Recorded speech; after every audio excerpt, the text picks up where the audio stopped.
After Devil May Cry 3 successfully saved the franchise from complete obscurity, the higher-ups over at Capcom decided that the next installment would take full advantage of the new cutting-edge technology that the PS3 and Xbox 360 can provide to give us things like improved visuals, enhanced gameplay systems, the works. However, Capcom wanted the game to be released as quickly as possible, resulting in them cutting down Itsuno's team's development time from the standard 2-year timeframe to just 1 year. But how did DMC4 turn out? Let's find out. Roll that intro!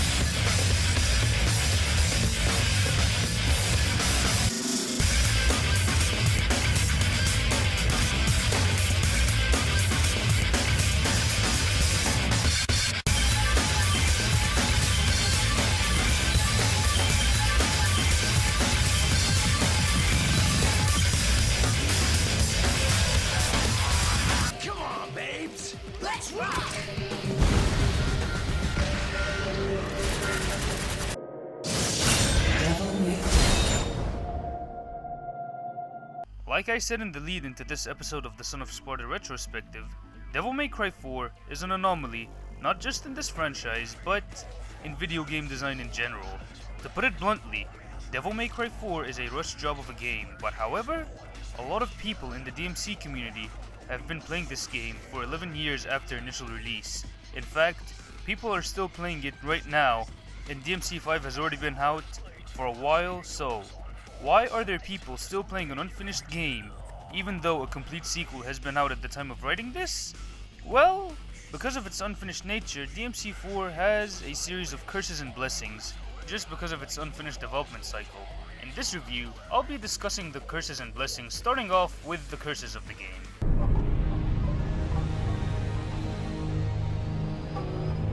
Now, a lot of the things that have truly suffered from Devil May Cry 4's rushed development cycle were a lot of the level design and presentation aspects. Even the plot has taken such a huge hit because of it. The storyline of Devil May Cry 4 follows a brand new protagonist, Nero, who finds himself being tasked with hunting down Dante for assassinating Sanctus, the head preacher of the Order of the Sword, a religious cult in the town of Fortuna that worships the dark demon knight Sparda for sealing away the gates to hell 2,000 years ago. However, the leader Sanctus and the Order in general actually do have a diabolical plan behind the scenes that Dante is actually aware of. But however, Nero isn't aware of any of it. So, the plot basically follows Nero going on a quest to find Dante while gradually learning the Order's secrets and true intentions. The plot also follows Dante as he investigates the Order and destroys every single Hellgate he comes across. Off the bat, the plot has a few good ideas, like establishing the fact that Sparda has become such a legend that there is an entire religion formed around him, but because of the rush pace, we don't exactly know much about the Order by the end of the game. Like, why are they trying to undo the work of the deity that they clearly pray to and worship? And we don't even know much about their hierarchy, or let alone their religious customs. Like I said earlier, the game follows a brand new protagonist.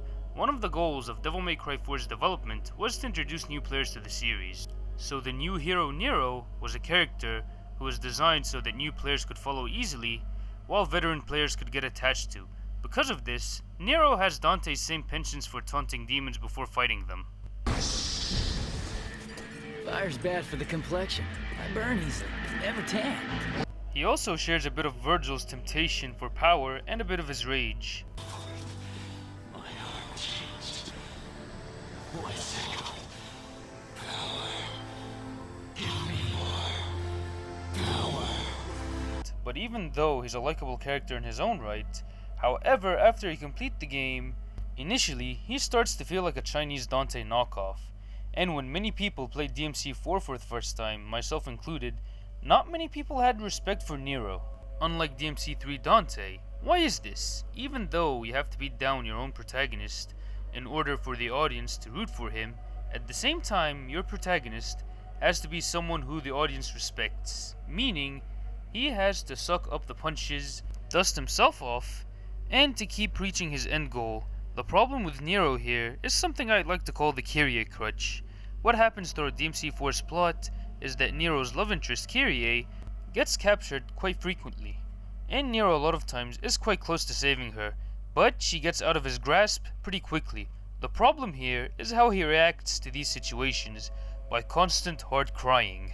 Now contrast this with DMC3 Dante. In that game, he ended up getting beat up quite a bit, but having said that, the moment he got stabbed by his own sword, and lost in a humiliating way from his brother, what was his reaction? Sure, he was pissed, but he picked himself back up, and he kept on pursuing Virgil. I'm not saying your protagonist should never cry, I'm just saying he shouldn't do it a lot, especially if it's heavy crying. Even though the storyline of DMC4 is an origin story for Nero, but by the time DMC4 ends, you find yourself having a lot of questions about Nero's origins, like how did his arm turn out the way it did?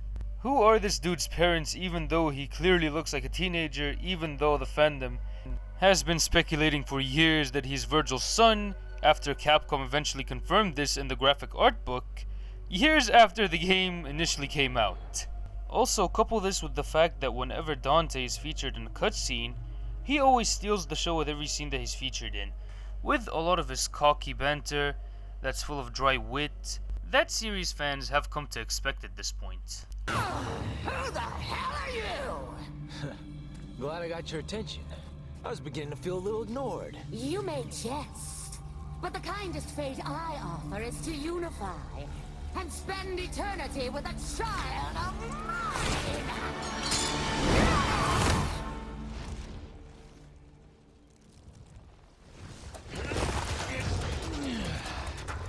As appealing as that sounds, I think I'll pass.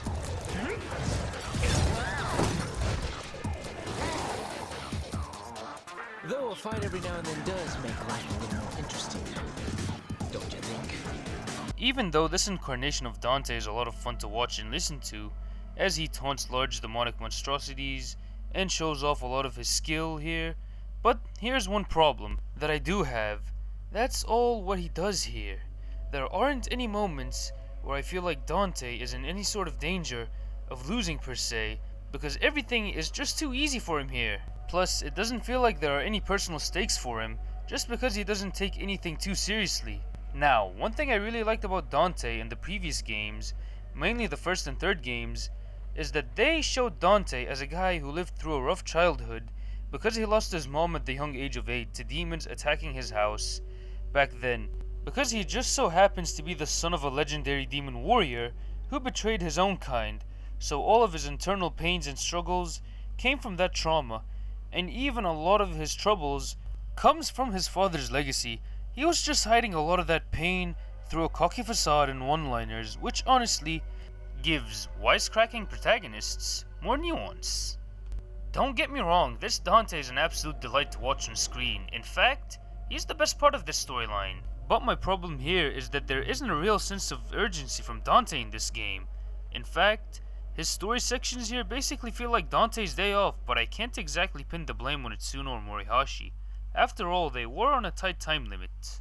When it comes to the supporting cast of this game, what we have on offer is pretty decent. Here we have Credo, a holy knight who has seemingly trained Nero since he was young, and who is Nero's brotherly/mentor figure, who serves the Order of the Sword, but the game doesn't establish anything beyond that.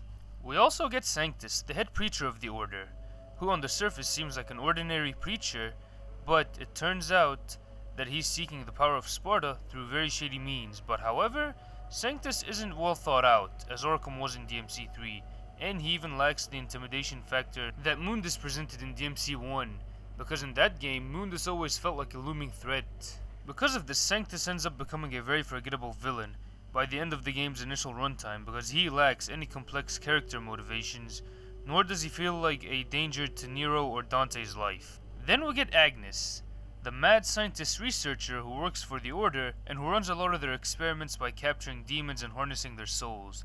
Even though we don't know much about him, but his self-seriousness makes him pretty entertaining to watch, especially when he's getting roasted by either Nero or Dante. Then we get to Nero's crutch, and that is Kyrie, one of the most uninteresting characters to ever be put in a Devil May Cry game. You see, she is basically Nero's love interest / guiding compass, but here is the problem. Most of the time, in the game, she's basically a damsel in distress whose only purpose is to be saved by Nero. Now, I don't have a problem with a damsel in distress type of character. In fact, the whole concept could work if done right. A good example of this would be Princess Leia from the original Star Wars trilogy.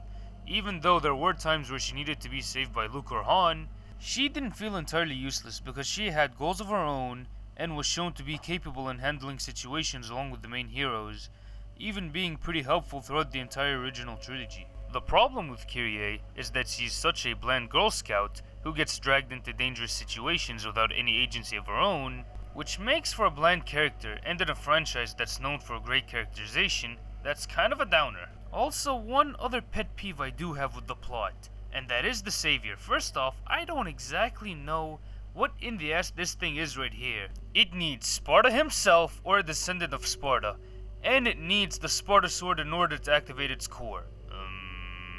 Okay, what in the actual fuck is this thing and who made it? Was it a mech suit that Sparda made?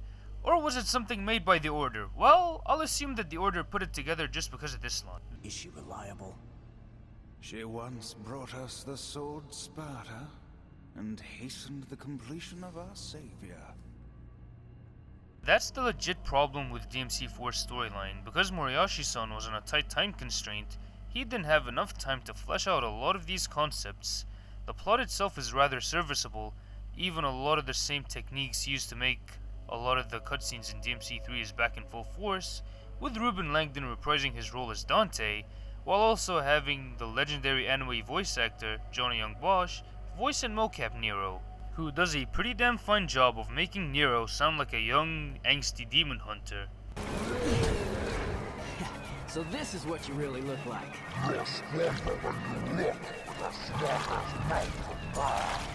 Cut me some slack. I'm just not big on toads.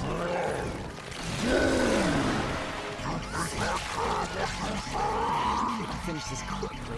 It's gonna scar me for life. But however, compared to the rest of the Devil May Cry canon, the plot feels like underwhelming filler with a lot of half-baked ideas, with some pretty large plot holes the size of Houston, Texas. Even though the visuals of this game are top-of-the-line anime graphics that are absolutely stunning to look at, even aesthetically the environments look extremely vibrant with its great use of color. However, the environments and locales will become all too familiar too quickly even before completing the game.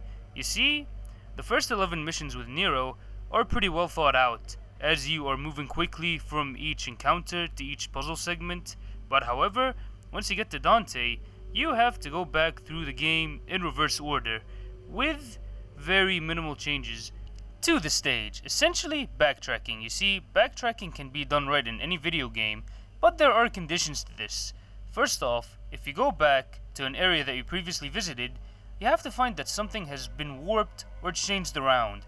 A very good example of this would be the first game, where at times you find yourself having to go back to areas that you've previously visited just to find the location has become more warped and demonic. However, in DMC4, you go back to a locale that you visited just to find that there has been very little changes to the environment, and the changes that are there are pretty much annoyances more than anything else, like the poison gas in the R&D lab in Mission 16, where your health drops at a constant rate, or those goddamn roots that pop out of the ground in Mission 14, where if you so happen to step on one of these, you'll find yourself getting teleported to a battle that you didn't want to find yourself having. Now, what is so annoying about these routes is that every time you find yourself going for a combo string, and you find yourself getting pretty engrossed in it, you'll find your combo string has been interrupted just because a route has spawned underneath your feet. So in Mission 14, you'll find yourself taking the Mad Guy route, where you'll be spamming Stinger just to avoid these things. One other thing that did take a hit from the game's rush development cycle were a lot of the platforming and puzzle segments. It's commonly known that Devil May Cry platforming isn't the best, but in my opinion, DMC4 takes the cake for the worst platforming that the series has seen, especially with Nero's Devilbringer sections. Some of them are passable at best, while most of them are annoying at worst. Specifically the one that you have to do at Mission 2, because a lot of these things hurt you. Sometimes you could find yourself falling in midair to the point where you have to start the whole section all over again, and it will happen a lot even if it's your first time playing the game, and it will get on your nerves pretty damn quick. As for the puzzle segments, these things are a pain in the ass, especially the gyro blade puzzles in Mission 3 with Nero. And one special shout out to the infamous dice game. What makes this such a pain in the nuts is that each time you roll the die, you get some pretty bullshit rolls where it goes to the spot that you don't even want it to go to. But there is a method around this. You see, you can shorten your time with it. If you would want a specific outcome, you have to make sure that that number is on top of the dice, and then you would hit it with the Devil Bringer. By then, you would get the exact outcome that you've wanted. But does this make the dice game any better? No, it just makes it a bit more bearable. But even with this shortcut, the dice game is still an absolute drag. It even becomes more tedious in Mission 19, where the entire mission is quite literally based around it. So in conclusion, this dice game could go fuck itself. But possibly the worst offender of these grievances are the shifting grounds, where you have to wait for a new platform to formulate just to get to the other side in Mission 6. This by far is much worse than the dice game, because at least the dice game has a workaround to it. But as for the hovering platforms, a lot of your Mission 6 progress will be halted due to you falling off of the platform, and especially if it's your first time playing, this will happen to you again and again and again. But having said that, DMC4 is actually a game that has given us a lot of great gifts through its combat and hidden mechanics that has helped it thrive for 11 long years after its initial release.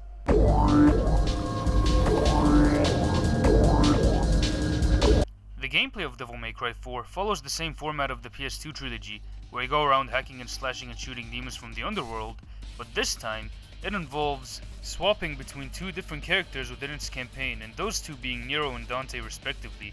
Nero is designed to be an entry-level character for players who haven't gotten into the series or who haven't touched a hack and slash game before, but he does have some intricacies that would keep veteran players invested in his style of play. So having said that, he does come equipped with the Red Queen, a large man-made sword with a motorcycle engine and a throttle for the handle, where Nero revs up the Red Queen to do more devastating damage in gameplay. This is known as the Exceed mechanic, to where if you can time revving up your sword with each attack in your combo strings, you are effectively going to perform some of the most devastating attacks that you'll find yourself pulling off in a character action game. One thing to note about the Red Queen is that a lot of the Swordmaster maneuvers that Dante has with Rebellion are part of the Red Queen's base moveset. You can purchase other techniques for the sword in the Divinity statue. You also get Nero's Blue Rose revolver, a double-barreled magnum that strangely feels like an M19. The Blue Rose shoots rapid-fire shots similarly to Dante's Ebony and Ivory. You'll also be using these to defy gravity, juggle enemies in the air. Most of the time you'll be utilizing a lot of the charge shots to increase damage output to faraway enemies and for combo extensions as well. Then we get to Nero's defining gameplay mechanic and also his major differentiator from Dante's gameplay, and that is the Devil Bringer. You'll mainly utilize it for performing buster attacks on basic enemies, while also performing cinematic finishers on a lot of the tougher enemies and bosses. Oh, if you want to show how much big dick energy you've got in your veins, you could redirect all of the boss projectiles back at them. On the other hand, this could be a bit too risky for some players because it requires a lot of precise timing just to get it done right. It requires you to leave yourself open to a lot of the enemy attacks. If I'm being honest with you, that one clip that I showed you of me actually redirecting Kratos' spear back at him, I was able to pull it off once throughout this entire playthrough. But then it was back to either me getting thrashed by the goddamn spear or just running away from it like a complete bitch.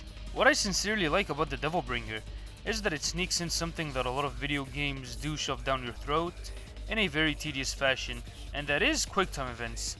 What makes these such a pain in the ass in other video games is that it takes in what you'd assume is a cutscene, and then it throws button prompts in between the set piece, so you wind up missing it, resulting in a lot of cheap losses if the prompt is missed, which is a part of laziness on the developer's part. However, the Devil Bringer Buster finishers are purely within gameplay, so in order to pull these off, you have to make sure that the boss is in a stuttering state, and once you do activate it, you still have full control over your Exceed and Devil Trigger activation and deactivation. Speaking of which, in Mission 6 you end up unlocking Yamato, Virgil's katana. Unfortunately, it's not a weapon that Nero could equip. Instead, it provides him with his Devil Trigger. While it's not a demonic form, it's more of a holographic projection that looks like a stand from JoJo's Bizarre Adventure. It even acts like one, boosting Nero's attacks and adding in a lot of special moves into the mix. As a playable character, Nero is a great entry-level character for franchise beginners. He's really simple to understand and to get the hang of. He even has some tools that will keep series veterans satisfied to play as him. His moveset is a lot of fun to play around with and experiment with. The downside to his gameplay is that his moveset gets pretty samey really fast. Due to his limited move and weapon set, by the time you get to mission 6, 7, or 8, you would have unlocked all of his skill set by then. He doesn't even get any new devil arms or firearms. His weapon set remains the same throughout DMC4's runtime. This lack of variety could keep advanced players disinterested. Which brings us to everyone's favorite pizza-eating, red coat-clad demon hunter Dante. In this game, Dante handles similarly to how he handled in Devil May Cry 3, with a heavy emphasis of on-the-fly devil and firearm switching, and style action. Yes, the 4 titular styles are back from Devil May Cry 3, with the mobility dodge and teleportation focused trickster, the aerial combo focused swordmaster, along with the projectile gun kata style of the gunslinger, and last but certainly not least, the high risk, high reward defensive and counter style of Royal Guard, all making their grand return in this entry. But here's the kicker this time around, you could switch them around on the fly in mid-battle with one push of the D-pad, allowing you to perform some of the most imaginative and all-inspired combos you'd see in an action game. Granted, if you are skilled enough with the systems, then we get to the devil arms. Dante has a total of 3 devil arms. As per usual, you start the game off with his trusty sword Rebellion. Then you obtain the Gilgamesh Gauntlets, this game's punch-kick weapon that emphasizes heavy punches and rapid-fire kicks that are satisfying to use. Then we get to Lucifer, a unique devil arm to the series that serves as both a crowd control and strategic play weapon. The way this arm functions is that its main attack is a barrage of projectiles that are pretty much similar to Virgil's summoned swords. But here's the catch, you could detonate those by literally chucking arrows at the enemy, or in the air, then the swords would explode on command. This allows players to add more of a strategic approach to enemy encounters, while also adding a lot to Dante's aerial mobility. Even its design goes hand in hand with Dante's showboating personality. Now onto the firearms. As standard, you are equipped with Dante's highly customized M19 pistols, the Ebony and Ivory, where you'll use it for enemy juggles, gun katas with Gunslinger, and charge shots. You also get Dante's trusty shotgun, the Coyote A. Instead of finding it randomly in a mission, Dante brought it along with him this time around. You'll utilize it in crowd control situations, gunstingers with Gunslinger, and a backshot. Ladies and gentlemen, I present to you the most radical firearm that you have ever seen in a video game, that is the Pandora. A briefcase that could literally transform into 666 different forms. This briefcase has got everything from Gatling guns to rocket launchers, an oversized shuriken, to even a laser cannon. Not just that, it also comes with a hovering contraption that shoots nothing but homing missiles. God damn, this thing's insane. Right off the bat, when you start playing as Dante, he has access to his Devil Trigger form, where a lot of Dante's attacks are buffed, and where he gradually restores his health. You also get a mechanic known as DT Distortion. Essentially, you can take out a large portion of an enemy or boss's life bar by timing the activation and deactivation at the last split second of an attack. Overall, Dante is a much more mechanically complex character than Nero, that offers more options to the player. The amount of dexterity it takes to use Dante stylishly is akin to mastering any complex instrument you can think of, while also playing complex rhythms. One problem in this situation for new players is that when Dante gets dropped into their lap, the game expects that they played prior entries into the series. The game does a terrible job of getting new players accustomed to Dante, because compared to Nero's mechanics, Dante's mechanics can be like learning a new language. However, for players who have the time and the patience to master Dante's mechanics, will be rewarded with the deepest combat to ever bless an HD console. Out of the two, if you'd ask me which character I prefer to play as, for me, it'll definitely be Dante. The amount of tools at his disposal are just a lot of fun to use and to play around with. Plus the fact that it's available all at once just makes experimentation an absolute joy. Plus it helps that he's my favorite character in this entire franchise.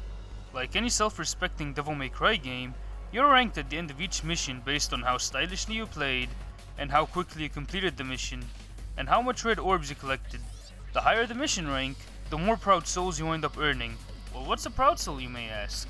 Well, these are in-game currency that allow you to buy new moves and abilities from the divinity statue, while red orbs are used to purchase vital stars, holy water, devil stars, and gold orbs.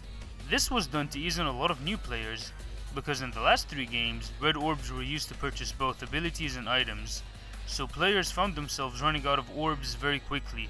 In my opinion, this upgrade system is kind of awkward to say the least, because you are oftentimes micromanaging between 2 currencies, so by the end of it all, you find yourself in a state of confusion because the currency that's more prominent are the red orbs, so a new player might assume that this is the currency that'll be needed to buy whatever they need from the item shop, including new moves. Well, at least that's what happened to me when I played DMC4 for the first time anyways.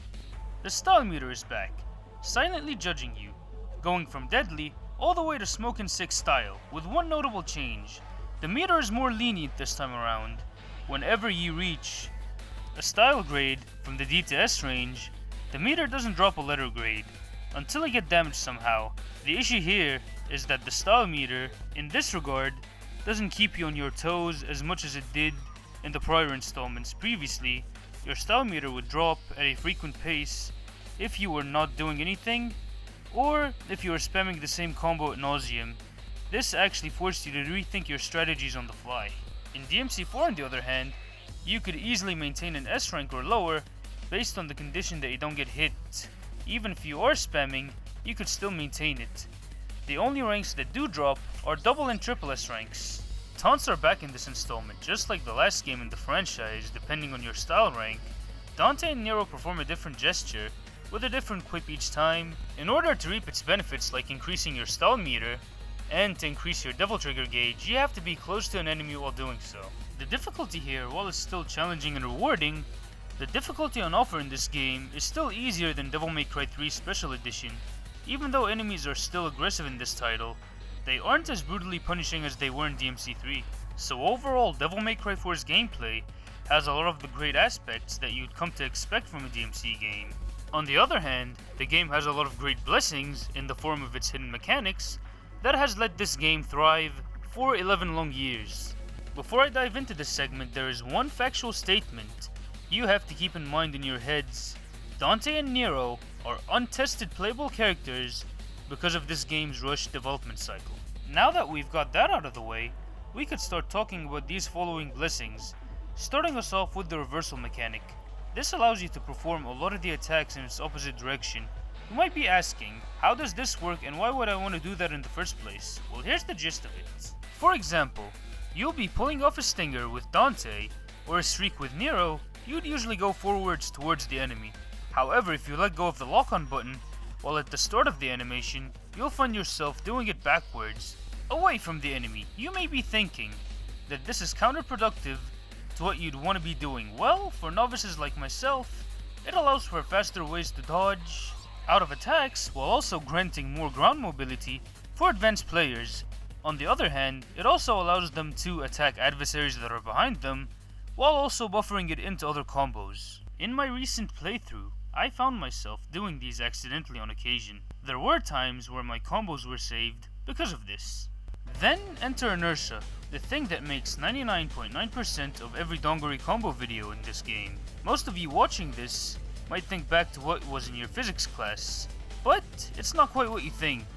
What this mechanic essentially is, it's an ability that allows Nero and Dante to drift in the air. One example of this is when you do a backflip dodge, and then you go into the aerial rave, you'll find that both characters are drifting backwards. This is also quite prevalent with Nero, as you charge shot and air rave, especially adding roulette spins into the mix.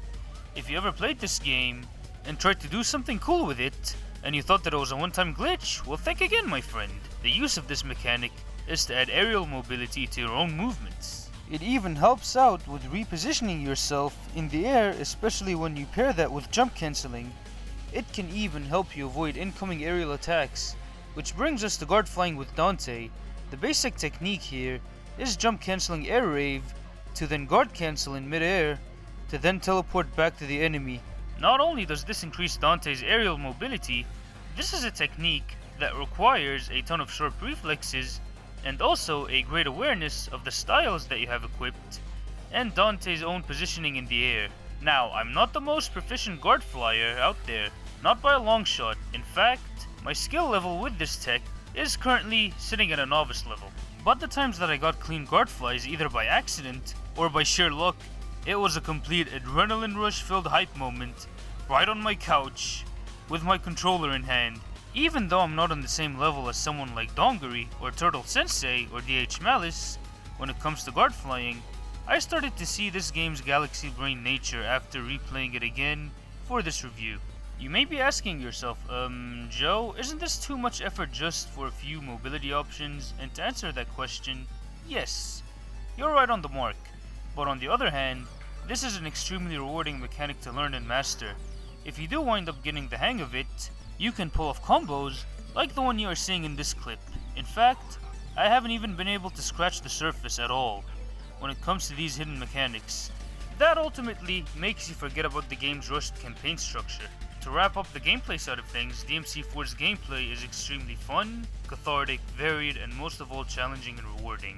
On top of that, me being a novice to advanced Devil May Cry 4 mechanics, and just recently finding out about them, made me find a brand new love for Devil May Cry 4. In fact, I may find myself coming back to it for years to come, just experimenting with more of the inertia and reversals, just to see what I could get out of it. All in all, Devil May Cry 4 is a great, yet heavily flawed video game.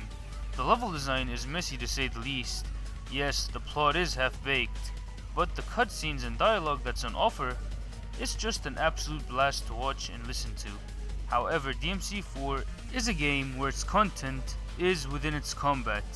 It's not a great game despite its flaws, it's a game that found its greatness because of those flaws, where inertia and reversals, which are essentially glitches that went unchecked due to a lack of game testing, that added to the game's replayability tenfold. I'll be giving Devil May Cry 4 two rankings, where the average gamer would see it as an A rank, a great game that just has too much bullshit around it. Because of this, back at the time, in the DMC drought, before DMC 5 even got greenlit, I was playing DMC 3 more than 4, because the lacking content turned me off of the game for a really long time. I'll also be awarding the game a Galaxy Brain ranking of a triple S. I've recently started to see what kept this game thriving for an entire decade. Even though I prefer this game's predecessor and its recently released sequel, on the other hand, those don't compare in terms of this game's skill ceiling that's already through the roof. Devil May Cry 4 is a game that's much better than it has any right to be, because most unfinished games usually turn out to be either mediocre at best or unplayable disasters at worst. However, Devil May Cry 4 managed to avoid this trap by complete accident, so I strongly recommend that you give Devil May Cry 4 a shot, and if you do, practice it. Look up some tutorials on how to do some of the advanced stuff, even just for a little bit. You won't become the next Dongari right off the bat, but the entire journey to that is all that really matters here. Back in 2008, Devil May Cry 4 was the fastest selling game in the franchise, selling 2.3 million copies at the end of the fiscal year, which is a relatively good sales number for a relatively niche franchise in a niche genre. However, Capcom had some rather unrealistic sales expectations, where they wanted the game to sell 4 million copies by the end of the fiscal year in order to even consider DMC4 success. So they rebooted the franchise back in 2013 to appeal to a more Western audience to make those Call of Duty bucks. However, that turned out being an abysmal failure at launch, causing the main franchise to be dormant for 10 years, until that one fateful Microsoft press conference at E3 2018, where that one eventful trailer played. After that, the following words were spoken. DMC is back! Stay tuned for the next episode of the Son of Sparda Retrospective, as we dive into the legendary pipe dream that has come to fruition, known as Devil May Cry 5. Hey guys, before I end this video, I'd just like to give a special shout out and thank you to Turtle Sensei, Richard Kim, DH Malice, Chaser Tech, and Dongari for allowing me to use their footage in this video. It would have been way worse without their help. Their channels will be linked in the description of this video, so check them out if you guys want to go check out some dope ass Devil May Cry combo videos and tutorials. You guys won't be disappointed by their content whatsoever. I would also like to give a special thanks to you guys for watching this video and my previous 3 videos, and for liking, commenting, and subscribing. It means a lot to me that you guys even give a damn about my content.